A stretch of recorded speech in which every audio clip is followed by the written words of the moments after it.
Welcome to Ellery Queen's Mystery Magazine's fiction podcast. I'm EQMM's editor, Janet Hutchings. Those of our listeners who are longtime readers of EQMM will all know the name Edward D. Hoch. It's still a name to conjure by in the world of short mystery fiction. Ed authored nearly 1,000 published short stories, the preponderance of them in EQMM, where he had a 35-year unbroken streak of publication in each issue.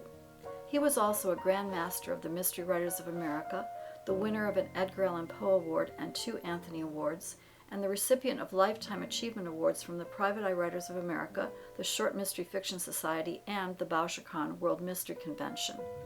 Ed created 28 different mystery series, perhaps the most popular featuring his lovable thief Nick Velvet, whose adventures were adapted for television in France in the 1970s.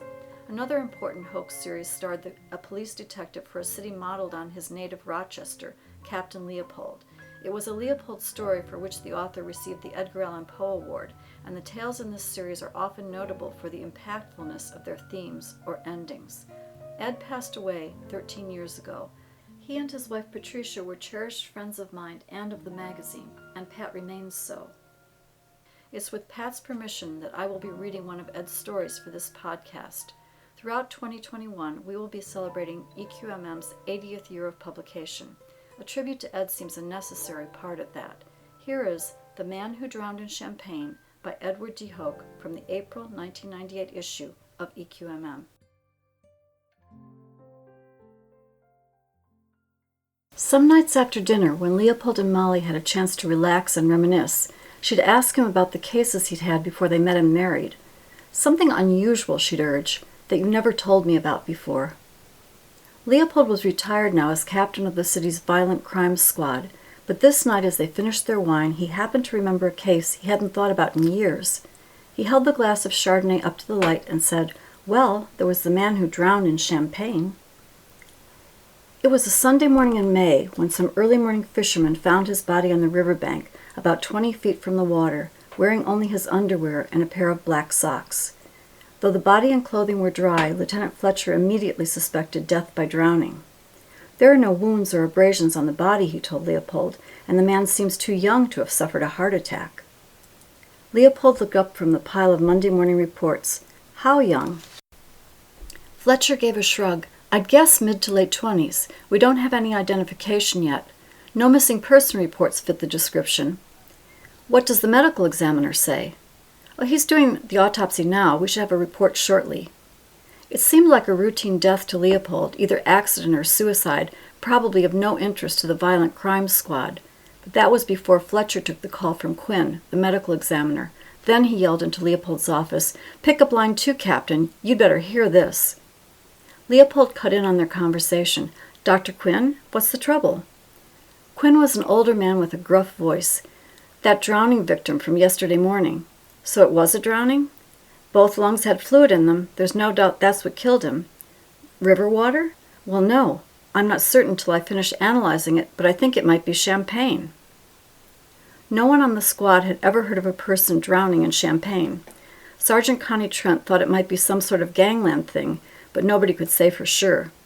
"You mean they fill a bucket with champagne and hold the guy in it upside down?" Fletcher asked with a snicker. Somehow it didn't seem too likely. The autopsy report described a young man in his 20s, 5 feet 10 inches tall, weighing 180 pounds. Death had occurred around midnight Saturday, give or take a few hours either way. Apparently he had been in good health at the time of death, though there was a bruise on his face. Despite the absence of most of his clothing, there was no indication of a sex crime. His blood alcohol level was .07, which meant he'd had a few drinks but was not legally drunk. There was a small amount of undigested food in his stomach. His hair was neatly cut and his fingernails had been recently manicured. He wore no jewelry. Whoever he was, he probably had a home and a family, and yet a description in the following day's newspaper brought only one inquiry from a woman whose 42-year-old husband had been missing for more than a year. "We have no suspects," Leopold complained to Fletcher and Connie. "Until we can identify him, we're up against a stone wall. Have you sent his fingerprints in to Washington?" Connie Trent nodded. "But if he has no criminal record and never worked for the government or served in the armed forces, our chances are slim." Dr. Quinn has analyzed the stomach contents, but it doesn't tell us much, Fletcher said. It was just a small amount of cake. Cake? Leopold repeated. He gave it a moment's thought and said, I want a list of all the weddings that were performed on Saturday, especially ones that had a formal reception Saturday night. Champagne and cake on a Saturday mean a wedding to me. The newspaper should have notices of most of those, Connie said. I'll call around to the party houses, too. By Tuesday afternoon, Leopold was staring at a list of 55 weddings from the previous Saturday. That's a lot to check out, Fletcher grumbled. Well, we can eliminate about half of them right away. The wedding cake is usually the last thing people eat at a reception. If it was still in his stomach at midnight, or even as early as 9 p.m., that means an evening reception rather than an afternoon one. Makes sense, Connie agreed. If it was a wedding cake, Fletcher reminded them. Leopold considered, but only for a moment. The champagne makes it a pretty good bet. Connie, while you're checking out those evening receptions, see if any of them had one of those champagne fountains where people can stick their glasses under the spouts to fill them. We're looking for a large one. Big enough for a head, Fletcher added. Leopold was occupied for the rest of the afternoon with a shooting during an attempted bank robbery. By the time it was wrapped up, he was ready to call it a day. Connie Trent was on the phone when he returned to the squad room, and she immediately motioned him over to her desk. She finished the conversation and triumphantly passed him her notepad.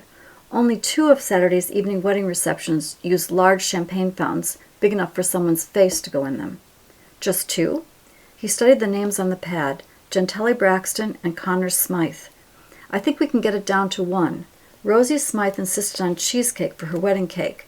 I checked with Quinn. It wasn't cheesecake in the stomach. So that leaves Gentile Braxton. Where was the reception held? At Wyndham's party house. That's about a mile from where the body was found. He checked the following morning's schedule and found it clear. If nothing comes up overnight, I'll go out there with you in the morning. The banquet manager was in his office when they arrived shortly before 10. His name was Mark Griswold, a stocky, middle-aged man who looked like he'd seen it all. He listened a bit before saying, I don't think I can help you. We had 4 wedding receptions on Saturday, and I couldn't even tell you the family names now. This one was Gentile Braxton, Saturday evening. A young man's body was found near the river, and we believe he might have been a guest at the wedding. When Connie spoke, Griswold remembered her voice. You're the one who phoned about the champagne fountain. That's right. Leopold produced a photo of the dead man. Does he look familiar?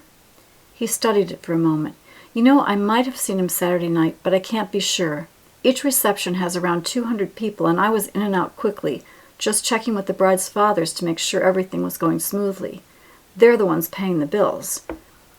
Leopold frowned at the names. That would be Mr. Sidney Braxton. He owns a small winery near here. Believe me, the wine flowed freely at that reception.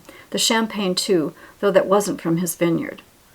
I'd like to take a look at the champagne fountain, if that's possible. Griswold nodded. It's still in the room. We haven't used it since Saturday night. He led Leopold and Connie through a plastic accordion door into a large banquet room. Some 20 bare tables plus a head table were still in place.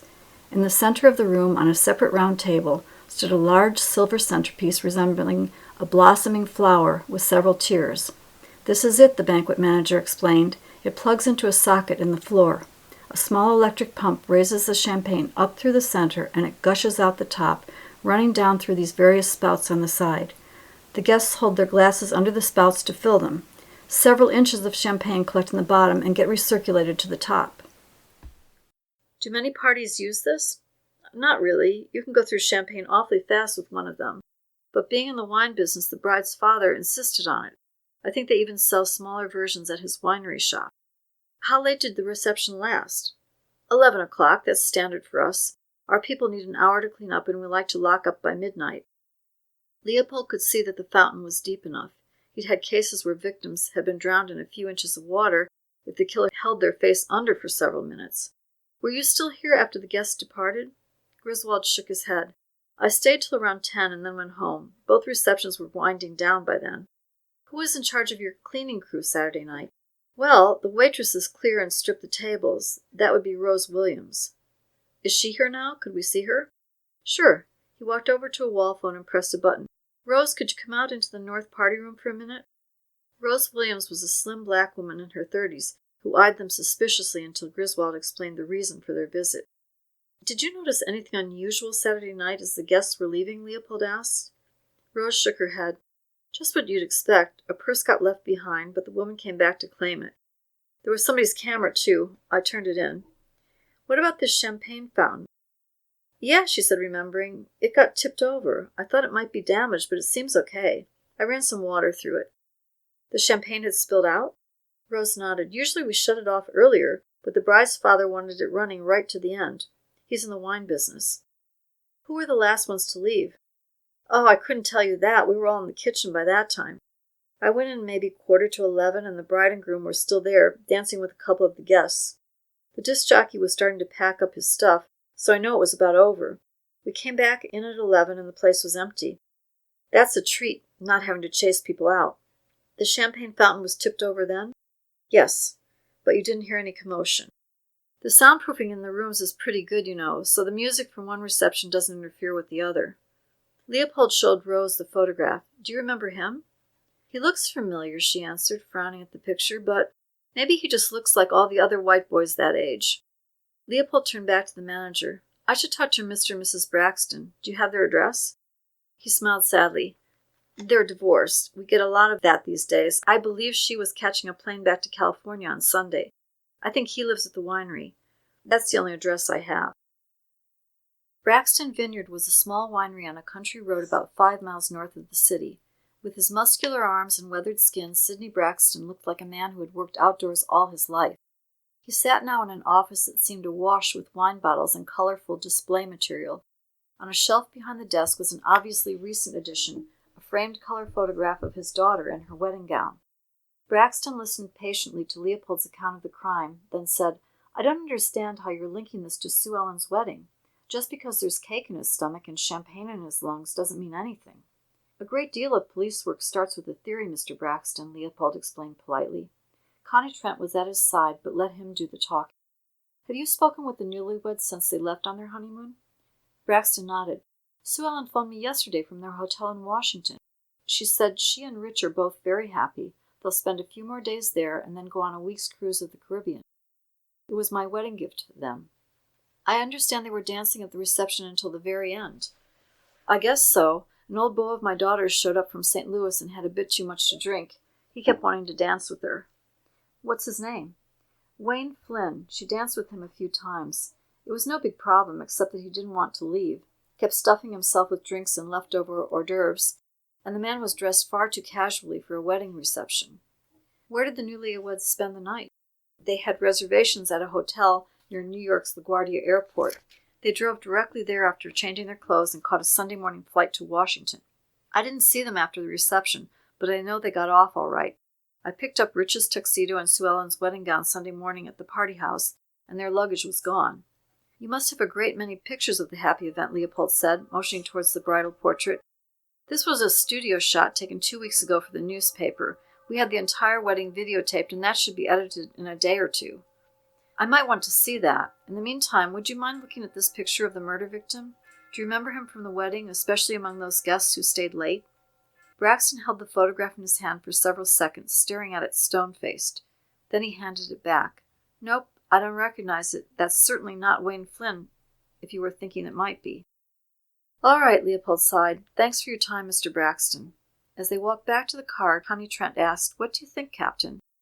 "He knows more than he's telling. Let's see if we can get an address for Wayne Flynn in St. Louis. I want to find out if he ever made it back home." By late afternoon, Connie had found Wayne Flynn's phone number and talked to his roommate. He had not returned home or phoned since the wedding. He was thinking of stopping in New York for a few days, Connie told Leopold, so the roommate wasn't too worried. He did think he'd be hearing from him, though. "Send a copy of the photo out there for identification purposes," Leopold said. He knew they were close to wrapping it up. "Should we run it in tomorrow's paper?" "No, I don't think we'll need that. Call around to the major Washington hotels and find out where Mr. and Mrs. Rich Gentili are registered." Connie smiled. "I already did that while I was waiting for Flynn's roommate to get home from work. They have the bridal suite at the Van Buren. Call the airline and book us on a flight tonight. Then call the Washington police and tell them we'll need their assistance." "You want me along too?" He nodded. "I'll need you to talk to her, if she's willing to talk." They were at the Hotel Van Buren with a Washington detective by dawn the following morning. The detective rang the buzzer by the door and then knocked several times. Presently the door opened a few inches, still chained, and a sleepy young woman peered out at them. Leopold recognized her from the wedding portrait in her father's office. Mrs. Sue Ellen Gentili? He showed his identification. I'm Captain Leopold of the... I know, she said. My father called. We've been waiting for you. And that was how it ended, Leopold said, very quietly. Not the stuff of those police TV shows at all. You mean they actually fought to the death at the end of that wedding reception, Molly asked, over the girl Gentili had just married? That's exactly what I mean.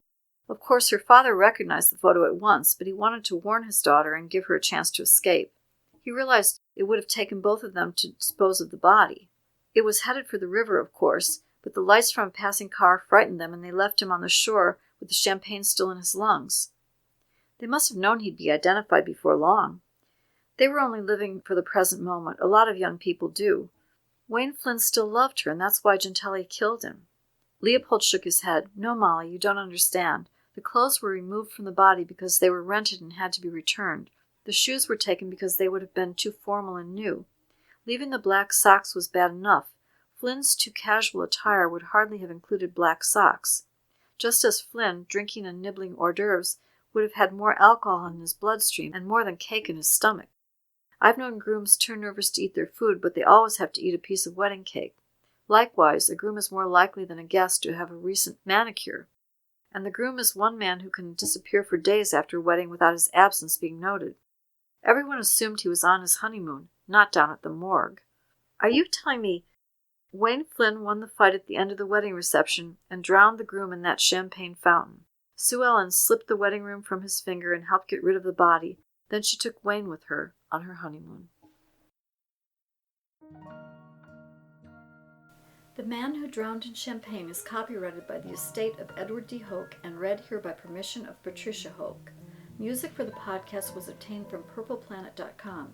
Mixing and editing for the podcast were done by Ray Purdom and Jackie Sherbo. You can subscribe to Ellery Queen's Mystery Magazine, where you'll find more stories like this one by visiting our website at elleryqueenmysterymagazine.com.